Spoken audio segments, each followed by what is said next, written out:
नमस्कार मित्रांनो आणि मैत्रिणींनो, पल्लवी मराठी कथा या चॅनलवर आपलं स्वागत आहे. इस प्यार को क्या नाम दूं, भाग 43. मागील भागात काही रिंगनंतर फोन उचलला गेला. हॅलो, ईशा. कोण? समोरची व्यक्ती. मी कोण आहे हे जाणून घेण्यापेक्षा माझे तुमच्याकडे काय काम आहे हे जाणून घ्या, तुमच्यासाठी जास्त फायदेशीर आहे. ईशा. बोला, तुमचं काय काम आहे माझ्याकडे? समोरची व्यक्ती. मला एक वस्तू तुमच्याकडून हवी आहे. ईशा. काय? समोरील व्यक्ती. मग अजून काही वेळ ईशा बोलली आणि मग तिने फोन ठेवला. मग ईशा झोपली, पण आता उद्या खरी कामगिरी करायची होती. आता पुढे. सकाळी ईशा लवकर उठली आणि आपलं आवरून तिला बाहेर जायचं होतं. मग तिने आवरलं आणि घराच्या बाहेर पडण्यासाठी तिने दरवाजा उघडला तर समोर मल्हार उभा होता. सर तुम्ही? ईशा अडखळत म्हणाली. हो, तुला भेटायला आलो होतो, पण तू कुठे निघाली आहेस? मल्हारने तिची घाई बघून विचारलं. नाही, ते बाबाची बँकची काही कामे आहेत, ती करायला निघाले होते. ईशाने कसनूस उत्तर दिले. ठीक आहे, चल मग मी पण येतो तुझ्यासोबत. मल्हार. तुम्ही कशाला? मी जाईन ना. ईशा. मी आदित्य सरांना शब्द दिला आहे की तुझी काळजी घेईन आणि तुला एकटीला कुठेही बाहेर जाऊ देणार नाही, त्यामुळे मी तुझ्यासोबत येत आहे. मल्हार. आता मात्र ईशाने मनातच डोक्याला हात लावला. ती मल्हारसमोर काही बोलू शकत नव्हती, कारण की मल्हारला येणारा थोडासा संशय तिच्यासाठी धोकादायक ठरू शकत होता. मग मात्र तिने काहीसा विचार केला आणि मल्हारसोबत बँकसाठी निघाली. काही वेळाने दोघे बँकेत पोहोचले. ईशा आतमध्ये जाऊन काम करू लागली. मल्हार बाहेरच तिची वाट पाहत होता. ईशा काही वेळाने बाहेर आली. झालं काम? मल्हारने विचारलं. हो, पण काम पूर्ण होण्यासाठी अजून 2-3 दिवस लागतील. ईशा. मग पुन्हा यावं लागणार आहे का? मल्हार. नाही, इथले मॅनेजर बाबांना ओळखायचे, त्याच्यामुळे ते म्हणाले की पुढची प्रोसिजर ते स्वतः करतील आणि काही सही देखील हवी असेल तर त्याच्यासाठी ते घरी येतील. ईशा. ओके, चल मी तुला घरी सोडतो. मल्हार. 1 मिनिट, मी आले. ईशा म्हणाली आणि वॉशरूमच्या दिशेने गेली. आतमध्ये जाताच तिने कॉल लावलेल्या नंबरवर कॉल केला आणि उद्या येते सांगून तिने परत फोन ठेवला. थोड्या वेळाने परत ती बाहेर आली. काही वेळाने मल्हार तिला घेऊन घरी आला. ईशा, तू आता आराम कर, काही लागलं तर मला कॉल कर. उद्या कुठे जायचं असेल तर सांग, मी जरा एका महत्त्वाच्या कामात अडकलो आहे, तसं मी वेळ काढेन. मल्हार. ईशा मनोमन आनंदली. ह्या संधीचा फायदा घेण्याचे ईशाने ठरवलं आणि ती पुढे म्हणाली. त्याची काही गरज नाही, उद्या मला काहीच काम नाही, त्यामुळे मी उद्या कुठेच जाणार नाही, दिवसभर घरातच आराम करणार आहे. ईशा. ठीक आहे, मग मी पण तुला उद्या डिस्टर्ब करणार नाही, उद्या तू आराम कर. मल्हार. ओके. ईशा. ईशा आता मनातून खूप खुश झाली. आता तिला मल्हार उद्या अजिबात डिस्टर्ब करणार नव्हता, म्हणजे तिला तिचं काम व्यवस्थित करता येणार होता. घरी आल्यानंतर तिने उद्या भेटायचा मेसेज करून टाकला. सकाळी ती लवकर उठली आणि आज मल्हार येणार नव्हता, त्यामुळे काळजी करायची गरज नव्हती, पण तरीही ती सावधगिरीने आपले काम करत होती. तिने शक्यतो आपला चेहरा स्कार्फने व्यवस्थितरित्या झाकलं आणि मग ती घरातून बाहेर पडली. काही वेळात ती इच्छित स्थळी पोहोचली. ज्या व्यक्तीला तिला भेटायचं होतं त्या व्यक्तीला ती भेटली. खरं तर ती व्यक्ती एक कुख्यात गुन्हेगार होती, जी आर्म्स डीलिंग करायची. आज ईशा त्यांच्याकडून एक गन विकत घेणार होती. मल्हारला या गुन्हेगारांची चकमक होती. काही ना काही कारणाने मल्हारला त्यांना भेटावं लागायचं, म्हणून त्यांचा नंबर ईशाने मल्हारच्या मोबाईलमधून घेतला होता. तिने गन घेतली, पैसे दिले आणि तिथून निघाली. आता तिला पुढचा खेळ खेळायचा होता. ती लवकरच घरी आली. तिने आईबाबाच्या कपाटातून त्यांची काही कागदपत्रे घेतली. एका बॅगेत तिचे काही कपडे, काही डॉक्युमेंट आणि आणखीन काही लागणाऱ्या वस्तू घेतल्या आणि मग तिने ते सगळं व्यवस्थित ठेवलं. आता फक्त मल्हारला एकदा भेटायचं होतं. संध्याकाळी मल्हार तिला भेटायला आला. बरं झालं सर, तुम्ही आलात, मी तुमचीच वाट पाहत होते. मल्हार येताच ईशा म्हणाली. काय झालं ईशा, काही काम होतं का? मल्हार. नाही सर, पण तुम्हाला थँक्यू म्हणायचं होतं. ईशा. थँक्यू? कशाबद्दल? मल्हार. या काही दिवसात तुम्ही माझ्यासाठी खूप काही केलं आहे आणि त्यासाठी मला तुम्हाला थँक्यू तर म्हणायला हवं ना? ईशा. त्याची काहीही गरज नाही, मी जर काही केलं ते माणुसकीच्या नात्याने कर्तव्य होतं आणि आदित्य सरांनी आमच्यासाठी जे काही केलं आहे त्यानंतर ही माझी जबाबदारी आहे. इनफॅक्ट आता जर मी काही केलं नसतं तर कदाचित आदित्य सरांनी मला माफ देखील केलं असतं, पण अभि सरांनी मला कधीच माफ केलं नसतं. मल्हार. कोण अभि सर? ईशाने न समजून विचारलं. अभि सर म्हणजे अभिमन्यू पाटील, ज्यांच्या मुलींना तू मॉलमध्ये वाचवलं होतं. मल्हार. हो आठवलं, पण त्यांचा या सगळ्यांशी काय संबंध? ईशा काहीतरी आठवत म्हणाली. त्यांचा थेट संबंध तुझ्याशी नाही आहे, पण माझ्याशी आणि आदित्य सरांशी आहे. मल्हार. ते आदित्य सरांचे फ्रेंड आहेत एवढंच मला माहिती. ईशा. नुसते फ्रेंड नाही आहेत तर त्यांच्या एकमेकांशी फार मोठा संबंध आहे. एक वेळेस असा प्रॉब्लेम आला होता की त्यावेळेस फक्त आदित्य सरांमुळे अभि सर त्या प्रॉब्लेममधून बाहेर पडू शकले. त्यावेळेस मी देखील आदित्य सरांसोबत होतो, त्यामुळे आदित्य सर आणि माझी चांगली ओळख होती. मल्हार. ओके, म्हणून आता तुम्ही आदित्य सरांना एवढ्या जवळून ओळखता. ईशा. पण असा कोणता प्रॉब्लेम होता की आदित्य सरांनी त्यांची मदत केली? ईशा. ते तुला आदित्य सर सांगतील. तू त्यांना भेटलीस की त्यांना आवर्जून हे विचार. मल्हार. तसं ईशा जरा विचारात पडली. काय झालं ईशा, कसला विचारात हरवली आहेस? मल्हार तिच्यासमोर चुटकी वाजवत म्हणाला. काही नाही, सहज. ईशा हसून म्हणाली. बरं जाऊ दे ते सगळं, तुला काय खायचं आहे ते सांग, मी ऑर्डर करतो. मल्हार. त्याची काही गरज नाही, मी घरातच स्वयंपाक केला आहे. ईशा. कशाला? तुझी तब्येत ठीक नाही, तुला आराम करायला हवा होता ना. मल्हार. आता ना माझी तब्येत ठीक नाही आहे, माझी तब्येत ठीक नाही आहे हे ऐकून देखील खूप कंटाळा आला आहे आणि बाहेरचं खाऊन देखील मला खूप कंटाळा आला आहे आणि म्हणून मी घरातच स्वयंपाक केला आहे. ईशा. मग मी बनवलं असतं ना, तू कशाला बनवलं? मल्हार. मला बसून बसून खूप कंटाळा आला होता म्हणून मी टाईमपास म्हणून स्वयंपाक बनवला. तुम्ही फ्रेश होऊन घ्या, मी वाढते. ईशा. ओके. मल्हार. आणि मग ईशाने दोघांसाठीही ताट वाढले आणि ती देखील खूप दिवसांनी व्यवस्थितरित्या जेवली. अजून काही वेळ मल्हार तिच्या सोबत बसला आणि मग तो निघून गेला. आता पुढे ईशाला आपला प्लॅन एक्झिक्यूट करायचा होता. मल्हार गेल्यानंतर ईशाने पुन्हा एकदा आपली आवराआवर केली आणि सगळ्या गोष्टी व्यवस्थित आहेत की नाही ते चेक केलं आणि तेवढ्यात तिचा फोन वाजला. आदित्यचा कॉल होता. ईशाने एकदा फोनकडे पाहिलं. पुन्हा एकदा तिला आदित्यशी खोटं बोलावं लागणार होतं या विचारानेच तिला रडू येत होतं, पण तिने स्वतःला सावरलं आणि एक दीर्घ श्वास घेऊन फोन उचलला. हां बोला सर, कशी आहात? ईशा.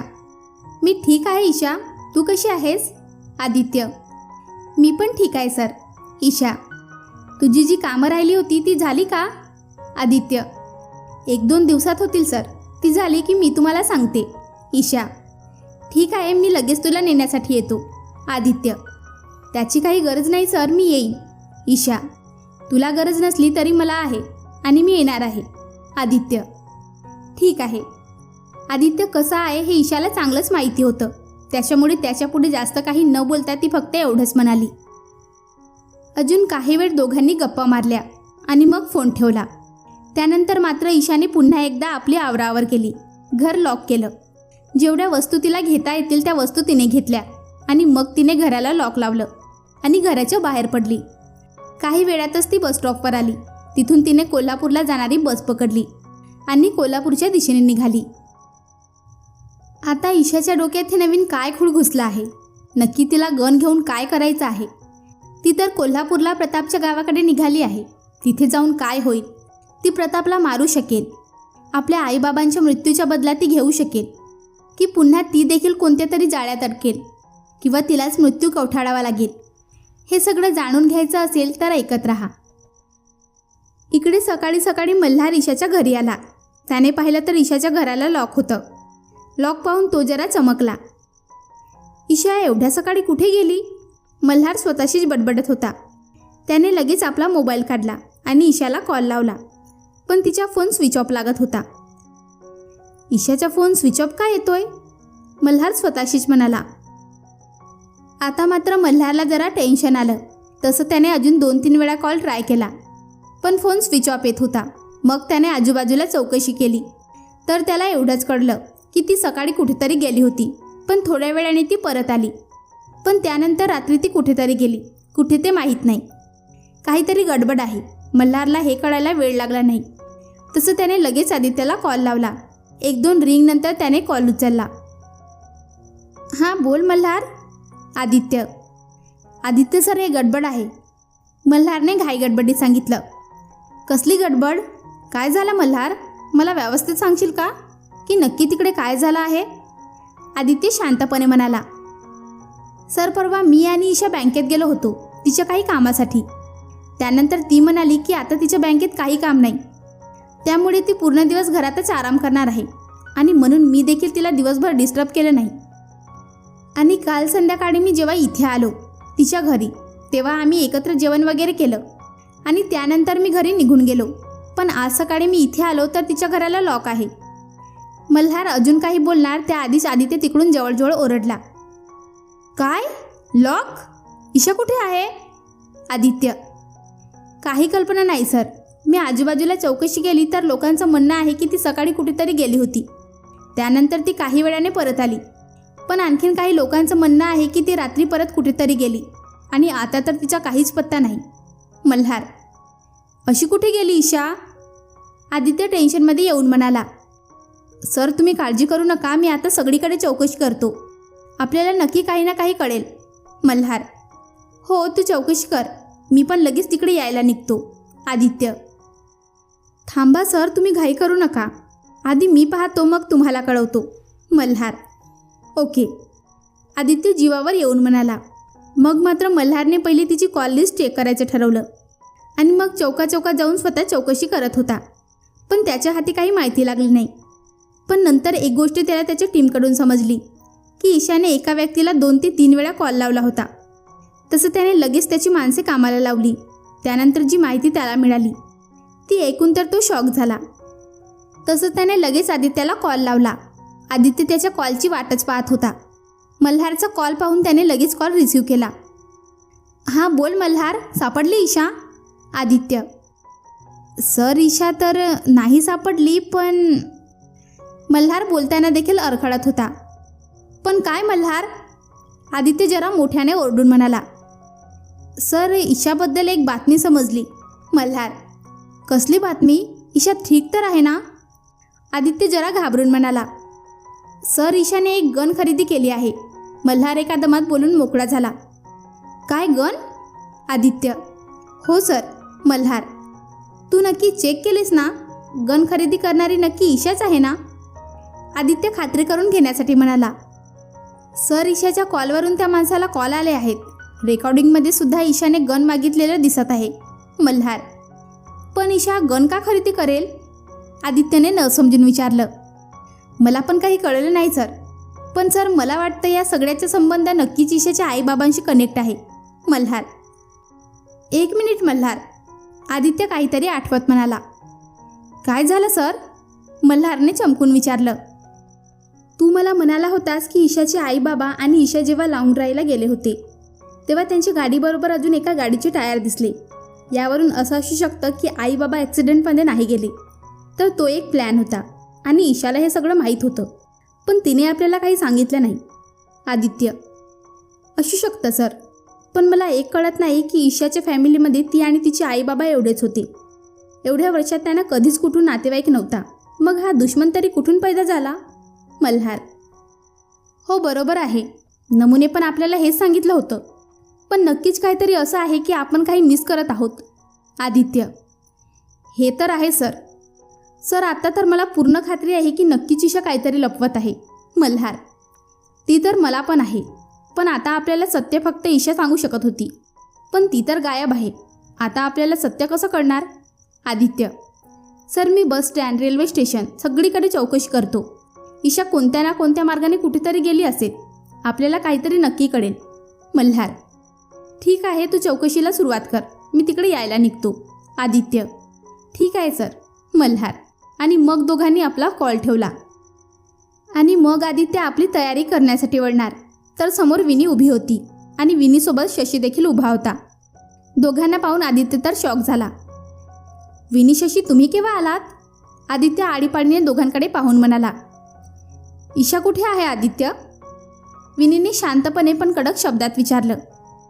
विनी, तू आधी शांत हो. तुम्ही खूप दूरचा प्रवास करून आला आहात. आराम करा, मग आपण नंतर बोलू. आदित्य.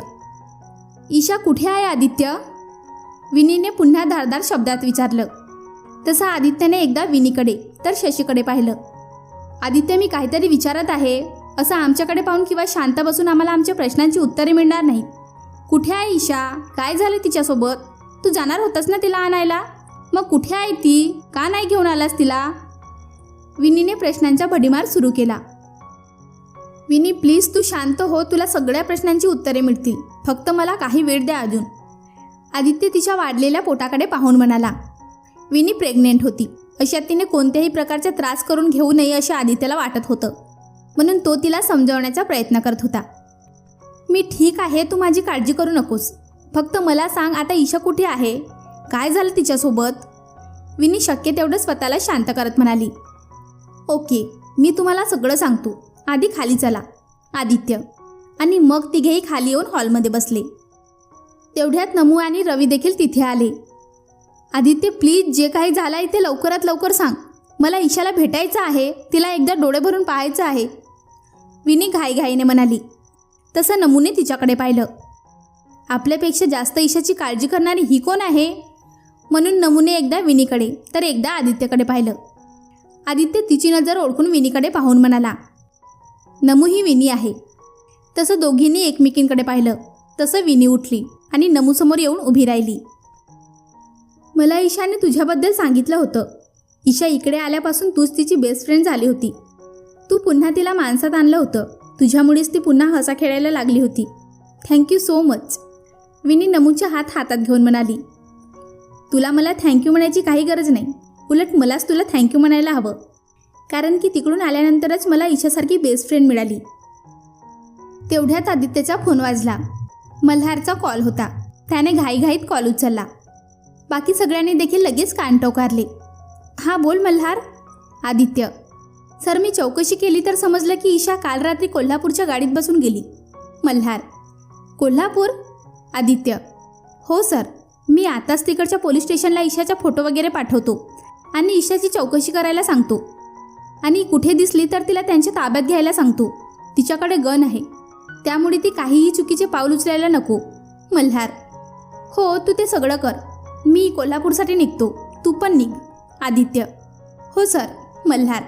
आणि मग दोघांनी फोन ठेवला. आतापर्यंत शांतपणे सगळं ऐकणारे विनी, रवी, शशी, नमू, आरू, मॉम एकदम एकमेकांकडे पाहायला लागले. मॉम आदित्यजवळ आल्या. आधी हा सगळा काय प्रकार आहे? मल्हार काय म्हणत होता? ईशाकडे गन आहे? मॉमने आश्चर्याने विचारले. आदित्यने एकदा सगळ्यांकडे पाहिलं आणि मग सुस्कारा सोडला आणि मॉमकडे पाहून म्हणाला. हो मॉम. पण ईशा गन का घेईल आणि कोल्हापूरला का गेली ती? नमू. आपल्या सगळ्यांच्या प्रश्नांची उत्तरे फक्त आणि फक्त ईशाच देऊ शकते. फक्त तिने काही करायच्या आधी आपल्याला तिला गाठायला हवं, नाहीतर काहीतरी अघटित घडेल. आदित्य. हा सगळं काय प्रकार आहे? ईशा अशी का वागत आहे? विनी. हे सगळं फक्त आपल्याला ईशा भेटल्यावरच कळेल. आदित्य. मला एक गोष्ट कळत नाही. ईशाचे कोणीच नातेवाईक आजपर्यंत तरी आपल्यासमोर आले नाहीत. मग आता ईशा कोल्हापूरला का गेली आहे? कोणाला भेटायला? आणि तेही गन वगैरे घेऊन? रवी विनी आणि नमूकडे पाहत म्हणाला. मी आत येऊ का? तेवढ्यात दरवाज्यामधून एक आवाज आला. तसं सगळ्यांनी एकसाथ वळून मागे पाहिलं तर साधारणपणे 50-55 वयाचे गृहस्थ दारात उभे होते. सगळेच त्यांच्याकडे अनोळखी नजरेने पाहत होते. मला माहीत आहे तुमच्यापैकी कोणीच मला ओळखत नाही. ते गृहस्थ सगळ्यांची नजर ओळखून म्हणाले. मी ईशाचा काका, म्हणजेच ईशाच्या बाबाचा लहानपणापासूनचा मित्र. ते गृहस्थ म्हणाले. तसं सगळ्यांचीच आश्चर्याने डोळे विस्फारले. तुम्हीच ईशाचे काका? पण आम्ही तुम्हाला इतक्या दिवस शोधत होतो तेव्हा तुम्ही का नाही आलात आम्हाला भेटायला? नमू थोडं रागाने म्हणाली. माफ करा बाळांनो, पण मी त्यावेळेस तुम्हाला जाणून बुजून भेटणं टाळलं. कारण की माझ्यासमोर येण्याने ईशा किंवा तिच्या आईबाबांना काही नुकसान होऊ शकते, या भीतीने मी आजपर्यंत समोर आलो नाही. पण आता श्यामल आणि वसंत या जगात नाही हे कळल्यावर मात्र मला ईशासाठी तुमच्या सगळ्यांच्या समोर यावंच लागलं. ईशाचे काका म्हणाले. तुम्ही सगळे त्यांना तिथंच उभं राहून प्रश्न विचारणार आहात का? त्यांना आत तर येऊ द्या, बसू द्या, मग बोला काय बोलायचं ते. मॉम सगळ्यांवर नजर फिरवत म्हणाल्या. तसं एकसाथ सगळ्यांची चुडबुड सुरू झाली. प्लीज तुम्ही आत या ना, बसा, आदित्य पुढे येऊन म्हणाला. तसे काका आले आणि सोफ्यावर बसले. तसं बाकी सगळे देखील त्यांच्या आजूबाजूला बसले. आरूने लगेच त्यांना पाणी दिलं. काकांनी पाणी घेतलं, थोडं पिऊन पुन्हा ग्लास आरूच्या हातात दिला आणि मग ते सगळ्यांकडे पाहून म्हणाले, खरं तर मला उशीर झाला तुमच्या सगळ्यांसमोर यायला. या आधीच आलो असतो तर कदाचित आज श्यामल आणि वसंत या जगात असते. पण या गोष्टींची मला काहीच कल्पना नव्हती, म्हणून मी आतापर्यंत तुम्हा सर्वांसमोर नाही आलो. पण ईशासाठी मला हे करावं लागणार. आतापर्यंत ईशाच्या बाबतीत सगळ्याच गोष्टी चुकीच्या घडत आल्या आणि आता तिच्या आयुष्यात काहीही चुकीचे घडू नये म्हणून मी तुम्हाला तिच्या भूतकाळाविषयी सांगणार आहे.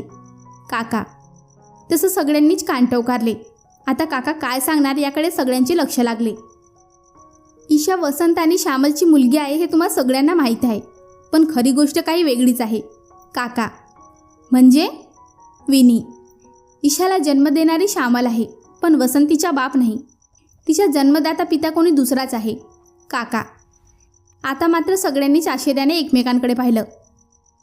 हो बाळांनो, हेच खरं आहे. ईशा ही वसंताची मानसकन्या आहे. वसंत आणि श्यामल हे एकाच गावात लहानाचे मोठे झाले.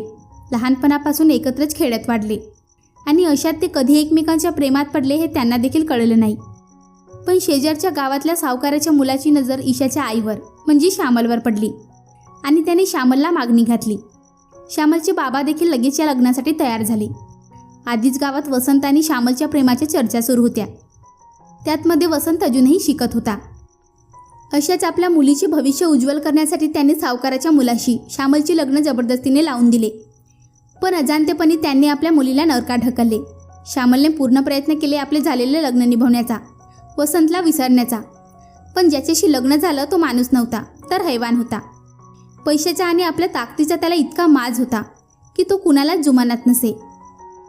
जोर जबरदस्तीने त्याने श्यामलच्या शरीरावर हक्क तर मिळवला, पण श्यामलच्या मनावर अधिराज्य मात्र वसंतनेच गाजवले आणि ही गोष्ट त्याला कुठेतरी खुपत होती. अशात एक दिवस श्यामल आई होणार आहे हे समजले, पण त्या दिवसानंतर देखील त्याने मुलगा हवा या अट्टहासाला पेटला होता आणि श्यामलला मुलगी झाली, ती म्हणजे ईशा. काका एक दीर्घ श्वास घेऊन बोलायचे थांबले आणि सगळ्यांकडे नजर फिरवली. नमू आणि विनी तर सगळं ऐकून रडत होत्या. आरू तर मॉमच्या मिठीत शिरली होती. आदित्य देखील हळूच आपल्या डोळ्यांच्या कडा पुसत होता, कारण की तिच्या आयुष्यातली एवढी मोठी गोष्ट तिने कधीच कुणाला सांगितली नव्हती. शांतपणे निमूटपणे सगळं सहन करत होती. काही वेळाने काकांनी पुन्हा बोलायला सुरुवात केली. पण ईशाचा जन्म झाल्यावर मात्र तिच्या वाटेला तिच्या बापाचा फक्त तिरस्कार आला. तो हैवान श्यामलला त्रास देत होता. ईशा लहान होती. त्यावेळी त्याने 1-2 वेळा ईशाला मारण्याचा देखील प्रयत्न केला, पण श्यामल डोळ्यात तेल घालून ईशाची काळजी घेत होती. अशात ईशा 3 वर्षाची झाली आणि एके रात्री काय झालं. त्यावेळेस वसंत देखील एक सरकारी नोकरी करत होता. एक दिवस सुट्टीला तो गावी गेला होता आणि त्याच रात्री त्याला श्यामल भर पावसात 3 वर्षाच्या ईशाला घेऊन पडताना दिसली. त्याने पाहिलं तर ईशाच्या डोक्याला खूप मोठी दुखापत झाली होती आणि त्याच रात्री श्यामलच्या बाबांची परवानगी घेऊन वसंत श्यामल आणि ईशाला घेऊन माझ्याकडे आला. तो कायमचा. त्यानंतर तो पुन्हा कधीच गावाकडे परतला नाही. वसंतच्या रूपाने ईशाला बाप मिळाला. बापाची सगळी कर्तव्ये वसंतने पूर्ण केली. ईशाच्या मनाने देखील वसंतलाच बापाचा मान दिला, पण त्या हैवानाची सावट अजूनही त्यांच्यावरून टळली नव्हती.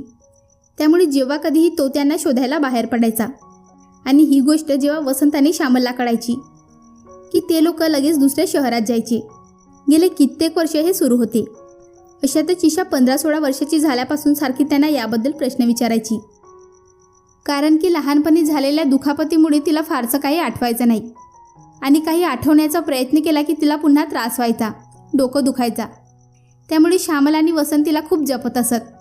आणि अशात कॉलेजमध्ये असताना असंच एक दिवस मला वसंतचा कॉल आला आणि त्याने त्याची बदली करायला मला सांगितलं.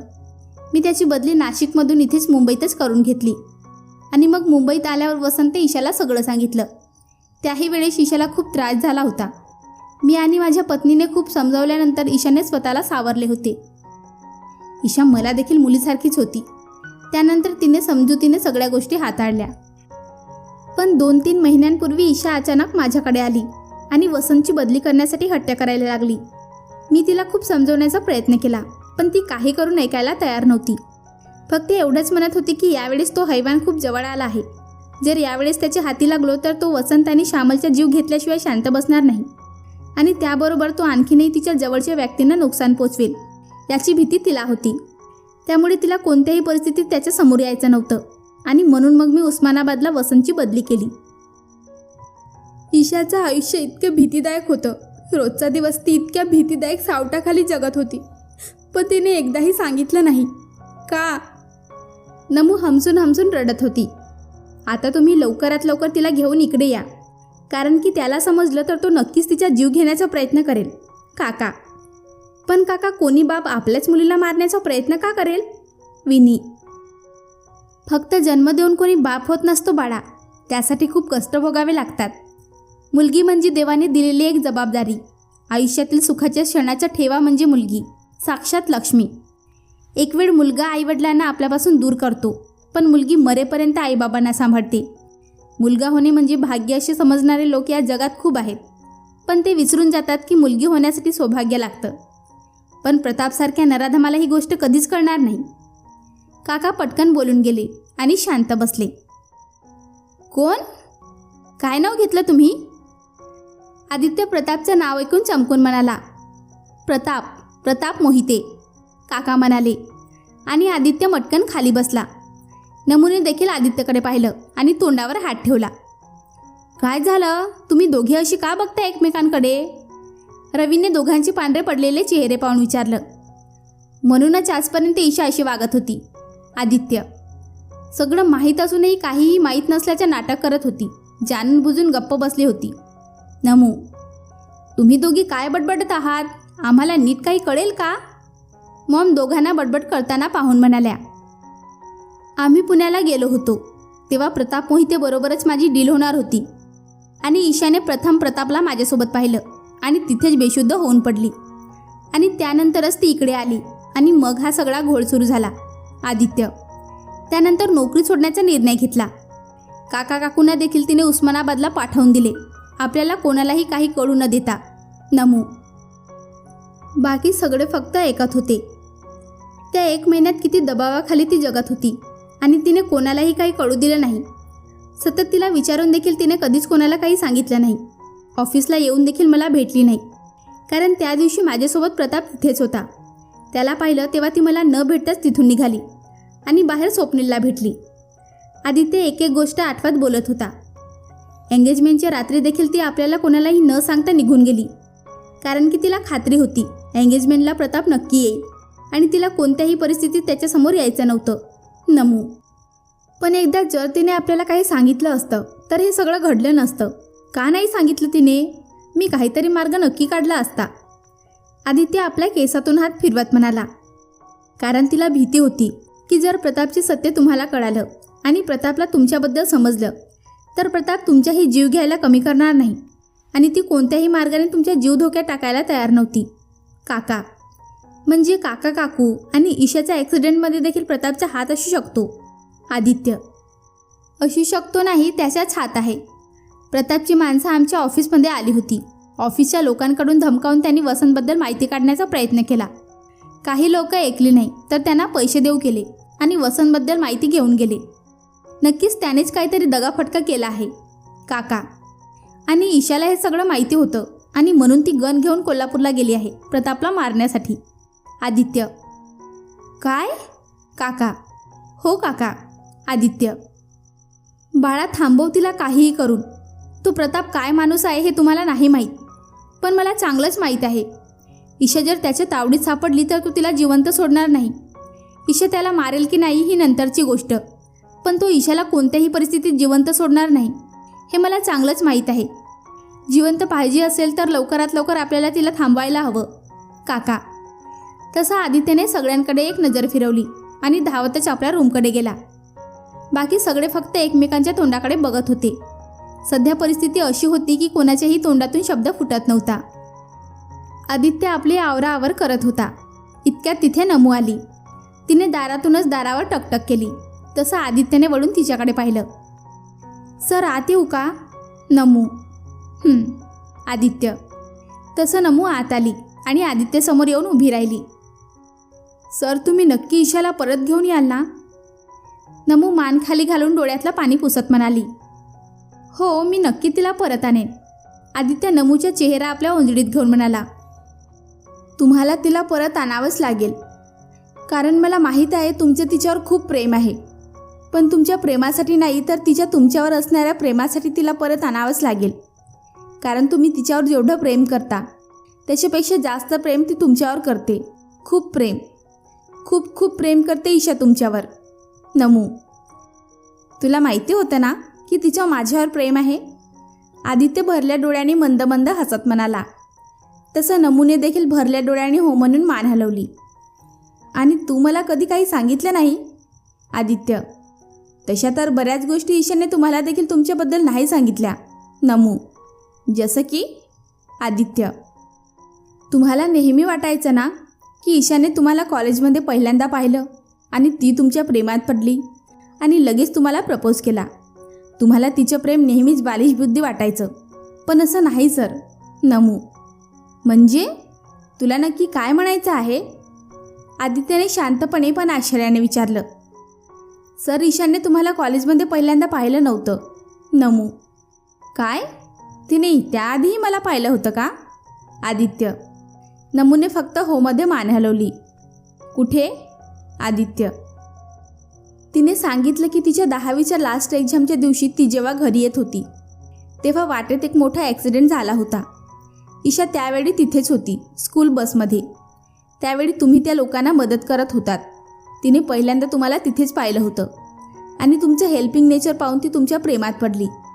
त्यानंतर ती रोज त्याच जागी जाऊन तुम्हाला एकदा पाहण्यासाठी खूप तडफडायची, पण तुम्ही नाही दिसलात तिला. अशातच 2 वर्षे गेले आणि मग बाबाने तिचे ॲडमिशन तुम्ही होता त्या कॉलेजमध्ये केलं आणि मग तिथे तिने तुम्हाला दुसऱ्यांदा पाहिलं आणि मग तिने त्या क्षणी तुम्हाला प्रपोज केला आणि मग पुढे काय झालं ते तर तुम्हाला माहीतच आहे. नमू, आता मात्र आदित्यने आपलं डोकं दोन्ही हातात पकडलं आणि मटकन बेडवर बसला. ईशा, का वागलीस अशी माझ्याशी? तुझ्या तोंडून प्रेमाची कबुली ऐकण्यासाठी कान आतुरले होते. इतकं प्रेम होतं माझ्यावर की माझ्यासाठी माझ्यापासून दूर राहिलीस. पण एकदाही तुला मला सांगावं असं वाटलं नाही. काही कळू दिलं नाहीस तू मला. माझंही तुझ्यावर खूप प्रेम आहे, पण मी देखील मूर्खपणा केला. तुला सांगितलं नाही आणि आता तू माझ्यापासून दूर गेली आहेस. काय करू मी? कुठे शोधू तुला? आदित्य आता मोठमोठ्याने रडून बोलत होता. तसं आतापर्यंत दारातून सगळं काही ऐकणाऱ्या मॉम आत आल्या आणि आदित्यसमोर गुडघ्यावर बसल्या. आधी, प्रेम हे असंच असतं बाळा.